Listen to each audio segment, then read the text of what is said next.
You are listening to the Horse Radio Network, part of the Equine Network family. This is episode 148 of the Wisdom by Wessa podcast. This is Mike Donnell. I'm Casey Wilbanks. And this is Sophia Yagela. Welcome to Wisdom by Wessa on the Horse Radio Network, part of the Equine Network family. This podcast is brought to you by the Western and English Sales Association, WESA, which provides the world's largest trade events for retailers, manufacturers, and sales representatives of the equestrian industry. In this podcast, we feature exclusive interviews with noteworthy Western and English personalities, retailers, and exhibitors who you've always wanted to talk to. Don't miss out on all the news from manufacturers and retailers in the equine industry. So I hear that the buyer registration opens up tomorrow. Sophia, is that correct? Yes, so the buyers can register as early as May 1st, and it's worth it to be early because only the first 1,000 stores that register get food vouchers for the buyers. And of course, you don't want to miss out on free food. Walk us through the whole registration process. So we used to be old school and actually mail badges if you pre-register, but now the buyer badges will finally be printed on site via just a barcode. So we're finally going digital, and it's very easy to sign up. You just have to follow a couple of steps, which are explained on wessatrader.com, the Dallas Market Center website, and also an email you'll receive tomorrow. Well, that's awesome. So they don't have to be in line at the WESA registration. They can just use any DMC kiosk. Yes, that's correct. So if you pre-register, you just use your barcode for the Fast Pass printout. You don't have to talk to anybody if you don't want to, and you don't have to stand in line. I know that lots of people would rather not and just go right ahead and start the WESA Trade Show experience. So now it's going to be super easy starting in August.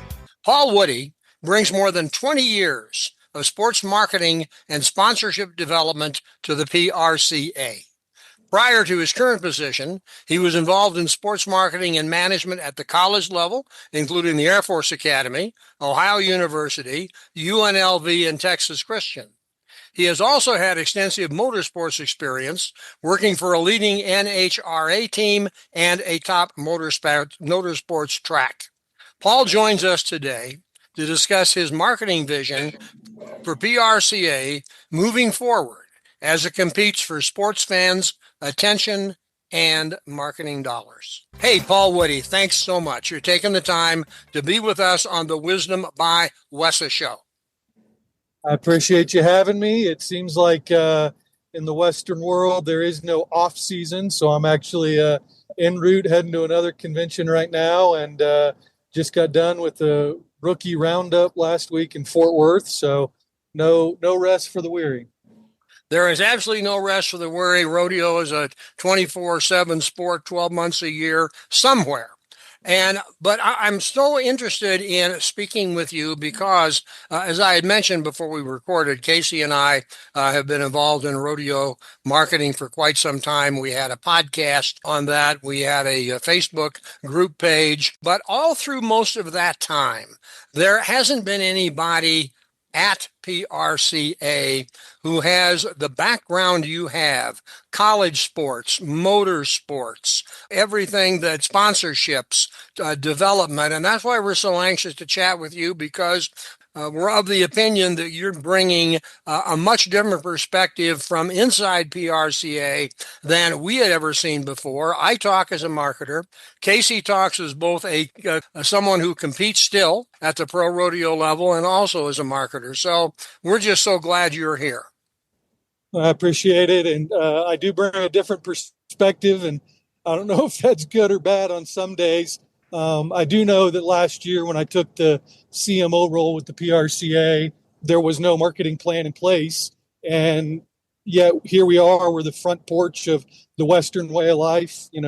36 million folks make their living on the back of Western living. And so we're excited to represent membership, but also an entire way of life. And I think it's incredibly exciting that we get to forge new ground that people before me only maybe dreamt of.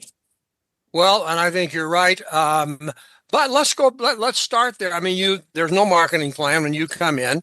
You have worked with marketing plans and sponsorship plans created by you and working for the best of the best. Where did you start? I got my start coming out of graduate school. I wanted to be an athletic director, and so I started out in Texas at TCU, and I was just an assistant director of marketing, helping sell football tickets and volleyball tickets, and trying to work my way up the ladder in college athletics. And from there, I got a really good opportunity to go into a little bit more of a niche sport and worked in NASCAR for Las Vegas Motor Speedway for a number of years and really got to understand what it was like to be around people that believe in a lifestyle and you market to a lifestyle and not just the entertainment aspect of it.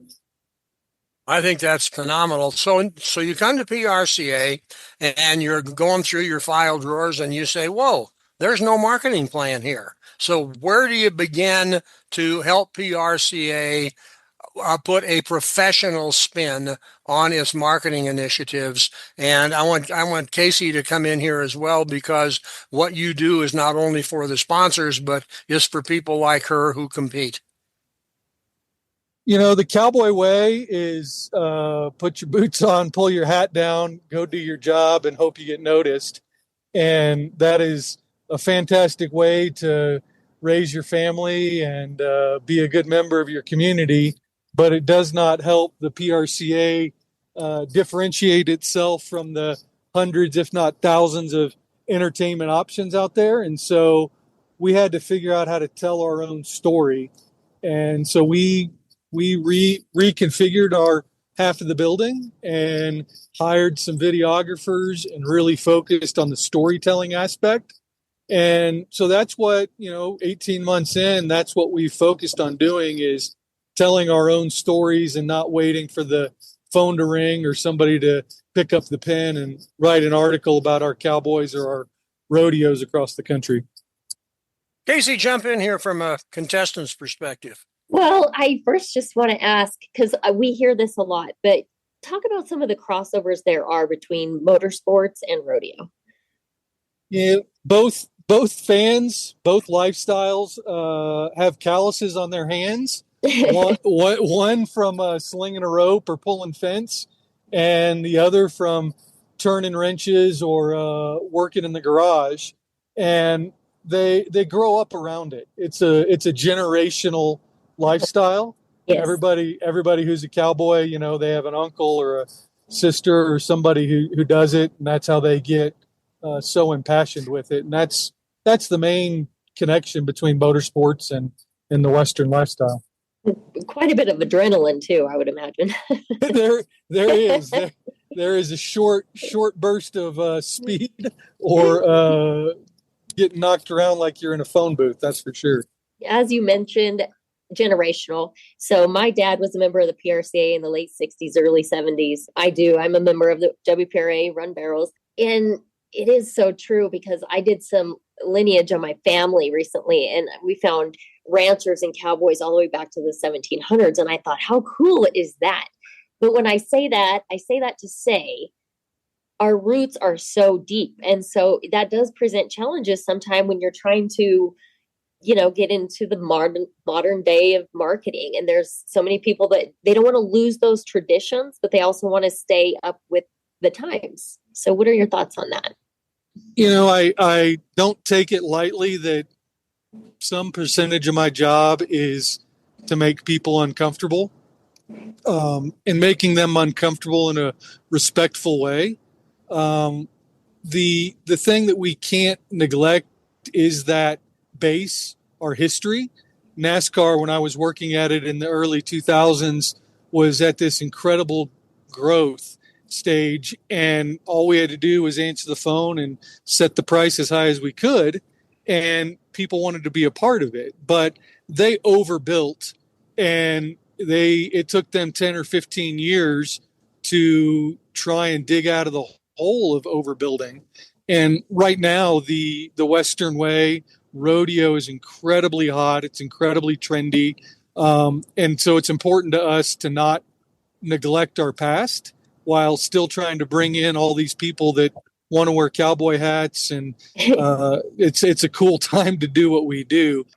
One of my best friends, we've been friends since we were 4 years old, and we've known, she's always been around, has nothing to do with rodeo, and she wears cowboy boots now. And I think it's just so funny to me because it like you mentioned, it's such a trend, and I hope that it stays for a while. But in relating to that, explain the kind of audiences that you're trying to get to in your marketing department. Are you trying to gain more of the younger or just more diverse? The folks at Teton Ridge, Deirdre Lester, their CEO, refers to them as rodeo curious. And what that means is they hold the same ideals and the morals, and they stand for the same things that we do, but they just don't quite understand or didn't realize that they were rodeo fans. And talk about just how powerful our consumer base is, and that is who we're trying to educate, is the people that hold the same ideals in their companies that we do. What is, if there is one, what is your long-term vision ultimately for the PRCA brand and its role in the future in our industry? Well, I'd like to say more money for the Cowboys. Right now, it's tough to make a living if you're not in that top 10 or 20% of competitors. And I want more Cowboys making a living, being the role models and being the professional athletes that we have at the top end right now. We see it in our rookies. We see it in our veterans. They're all treating their bodies. They're treating it more like a professional sport than they ever have before. I want to make it to where they can make a living being a professional athlete and not just have it be a hobby. And at some point you got to hang up the saddle and go get another job. I want this to be a job for a career. Yeah. I mean, I think you're so right. It is more of an athlete type. I mean, back in the day, I remember Bruce Ford would walk around with a cup of coffee before he got on, just hanging out. And you see these guys, they're eating right, they're working out, they're coffee might be one of the tamest things some of those guys would drink before they got out there. Well, I know that was about all Bruce Ford drank. There's two branches to the Western lifestyle, if you will, in sports. Not a direct comparison, but we've got PRCA and we've got PBR. PBR has managed to penetrate the metropolitan market. They start the season every year at Madison Square Garden. They move into major markets. Is part of your plan, one way or the other, to begin to introduce or reintroduce rodeo to the metropolitan areas, or is it going to stay a west, southwest, northwest sport? I would say I'd love to be in every metropolitan area because the spots and dots, the media buyers appreciate that, but we also have to be cognizant of who we are and what a 7 or 8 event rodeo is. And that's harder to do in those metro areas. But we have great partners with Cinch World's Toughest Rodeo, and they are doing that for us. And they're doing a fantastic job of taking those 3 event rodeos and going into Minneapolis and Raleigh and several other places across the country. And so we can try and straddle that fence, but we are a member-led organization. And 40% of our members are team ropers. It's hard to team rope in a major metropolitan area, and so we gotta make sure that we listen to our membership and figure out what they want, and push them and bend on them a little bit when I think it's truly appropriate. What do you see about more or less rodeos in our geographic footprint? COVID took a lot of the steam out of the sport, because a lot of mid and small town rodeos couldn't have rodeos. They couldn't get people together. They couldn't get sponsors. There wasn't money for the contestants. That now I see is changing a little bit as those mid to small rodeos are coming back. They're not all Houston and Fort Worth. What's that mid to small size rodeo market look like today? And is there things that maybe even WESA, with its huge geographic spread of memberships, can do to bring that level of rodeo back? Yeah, education is key. For so many of the people that don't know about rodeo, or they just knew that there used to be one in their town, they don't really understand what it is about, what the historical significance is. I will tell you that the South has been a pretty good place of growth for us. There's the Music City Rodeo coming up in Nashville Memorial Day weekend that has some pretty big musical acts, Reba and Tim McGraw, and it's going to be a big deal at Bridgestone Arena, and that's a full rodeo. The rodeos right now love some competition that we've created.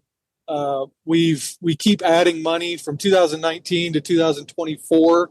Our payouts have gone from just under 50 million to just over 78 million annually. And they call us and they ask, where am I ranked? How can I create more money? Hermiston, Oregon just made a big announcement on jumping up their payouts. And I don't know what the end is, but I know that all of these committees are just pouring more money into their communities with payouts, and they're really doing, the yeoman's work on behalf of the PRCA. And I think it is fantastic that smaller communities are embracing and growing their rodeo footprint. It's something that I don't think anybody ever could have thought was coming in the year 2025 when you saw what we were all faced with in 2020. WESA members and the brands that work with WESA are, and many of them have always either sponsored rodeos or sponsored athletes. What do you see might be possible in bringing in brands and product categories that aren't by nature cowboy, ranching, Western, but can be helped to use our sport and our athletes to sell product and reach our audience? Non-endemic brands are a tough nut to crack when you talk about the Western way of life, but the stories that I like to tell are, I will put $1 next to any one of our athletes and guarantee you that they would be a good representative for any brand, and they feel ownership in those brands, and you never have to worry about their name ending up in a paper for a bad reason. And so I do think that is something that every brand should take notice of, is that these are community members that they can be proud to put their name next to at any time. And that's something that is kind of it's a little bit rare in some of the entertainment and sporting ventures. Our experience, and I'm hoping that you're able to make a change, our experience in working with cowboys, and I've represented cowboys, and we had them on our shows, and I've talked with them, and I'm going back a ways now, let's say 10 years. They didn't know how to be a sponsored athlete. They didn't know how to carve out the time to be a sponsored athlete. And what I think I hear you saying is that, maybe it's because PRCA is providing some training, today's rodeo contestants are better at being sponsored athletes than they may have been 10 years ago. They are better than they were. We still have a long way to go. For so many of our athletes, they still don't look at it in the same way that their cohorts would on the basketball court or football field or baseball field. We are training. We're attempting to bring that horse to water, and the ones that want to are drinking, and the other ones that don't, so be it. But we're overcoming decades of the way it was. And, I air quoted that, which is not very good for a podcast, but the way it was is not always how it should be. And so we're educating them. We're giving them resources. This Resist All Rookie Roundup that just took place in Fort Worth, there was an entire day of training for the top 15 in every discipline, where they got to come in. They listened to people talk about how to manage your social media. They got to hear how you pitch sponsors. They got to hear about what you need to do to treat yourself like a brand. It's not going to stick for everybody, but you can't tell me that our biggest and best brand name athletes right now aren't aren't great at facilitating and marketing themselves, but we still have a ways to go. Well, obviously, but I'm so glad to hear that you're doing things like classes when you can get all the rookies and all the cowboys together and explain to them that there is an opportunity, a financial opportunity, there's a marketing opportunity, and here's kind of what your obligation is to go to it. It kind of leads into, I constantly tell people when we discuss about NIL. And the people are saying, all the goods and the bads and the uglies. And I said, rodeo has had NIL since time immemorial, and it hasn't really hurt the sport. Somebody is sponsored by somebody else, and they're in the chutes helping their competitor get on the chutes. So it's not the concept of NIL, it's the concept of how it's applicated. And I think in our sense, we've proven name, image, and likeness is good for the brand and good for the cowboy. Absolutely. The better we market the association as a whole, the saying is a rising tide raises all ships. And the better we can position ourselves as an association and as an industry, it's going to be good for those athletes. What a patch costs on an athlete now is worth more than what it did 6 years ago before Patrick Gotch and Rural Media Group put our rodeos on TV. Sure. Exactly. So now you're off for another convention. Is your life going from one rodeo and one convention to another? Is that and you drop occasionally into the Springs, or are you able to spend some time there? I love the Springs. I got 2 young boys. We love snow skiing and we love camping and the outdoors. And anytime I think about moving to Texas again, I just go down there in August and remind myself why I left Texas years ago. No, I try and do the best I can around our community, but sometimes when you're a member association dispersed all over the country, you gotta pick up and go see them and celebrate their individual rodeos. And so Tom Glaus and our team here in Colorado Springs certainly love what we do and think we're moving this aircraft carrier a degree or two at a time in the right direction. Well, you've got a huge carrier, but it's a popular carrier once somebody understands it. And I agree with you. I watched a movie on Netflix the other night called Ride. It was a rodeo movie. I hadn't heard about it, but I watched it. It's more and more rodeos creeping into television and the theater and the film industry. So people are being more and more exposed to it. And so I think the time is right for PRCA to capitalize on everything it can. Let's go back just one step here. We are the Wisdom by WESA show. You're familiar, of course, with WESA.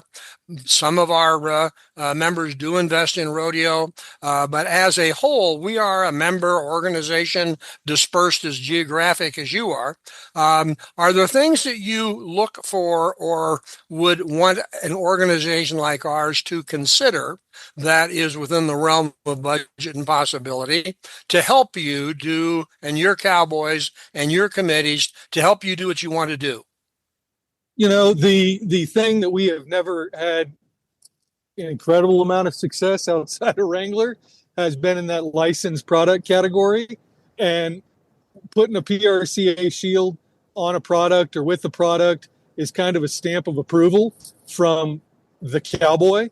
And I say that in the most respectful manner.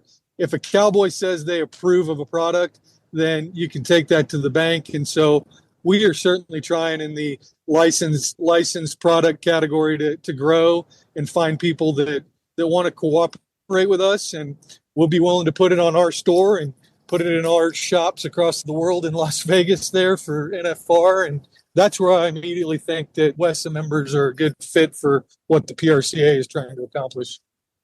Well, I think you're right, and I hope everybody who's listening to this episode takes that to heart, because now there is a process which I don't know there always was a process, maybe, but if they said, gee, I sure wish that my sunglasses or my belt buckle or, my travel or my luggage or whatever could have a PRCA approval on it, they wouldn't know how to do it. Let's say I'm a luggage guy, for lack of something, and I sure would like to, and I've got stuff that fit the Western lifestyle, but I sure would like to have a PRCA approved or PRCA endorsed. What do I do? Yep. Yeah, Nicole Garside on my staff, she manages our athlete and our product licensing, and she's got folks that work from her, and they work with several brands, and that's who it would be. So Nicole Garside at the PRCA headquarters, you call up that main number, and she'll answer that phone, and we'll figure out if there's a way we can help you move your product. Well, I think that's good information. Some may want, some may not, but now they know how to at least get it done. Hey, Paul, listen, I know you're on your way, or you're going to an airport to either come home or go away. I'm not sure which, but either way, you're at an airport and your plane will probably eventually leave and probably on time. I do really thank you for taking the time to talk about what I see as a fresh breath of air in terms of how PRCA is going to the sports marketing world and going to the marketplace. And I think it's wonderful as someone who's been in the sport from a marketing standpoint for many, many years. I'm so glad to see it because there was a point in time it was very hard to do. Well, I do appreciate it and appreciate the time. And anytime I can get in front of people that may or may not know what pro rodeo means, it's an exciting day. So I appreciate it. Okay. All righty. Catch your plane, my friend. Thank you. Appreciate y'all. You bet. Bye-bye. The show notes and links from today's show can be found at wisdombywesa.com. And if you have any feedback, we'd love to hear it. There is a contact link on that website. The Wisdom by Wesa show will be published on the 15th and 30th of every month. You can listen on most of your favorite podcast players, and you can also listen on wisdombywesa.com. Be sure to visit all the great shows on the Horse Radio Network at horseradionetwork.com. Wesa, where the industry meets.